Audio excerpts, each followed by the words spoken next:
Gembok tidak pernah dibuat tanpa kunci.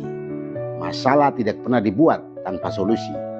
Guru berani membuat soal karena dia sudah tahu jawabannya. Artinya apa? Tuhan memberi masalah karena Tuhan sudah siapkan solusinya. Maka dengar ini baik-baik. Bukan ombaknya yang besar, tapi perahunya yang terlalu kecil.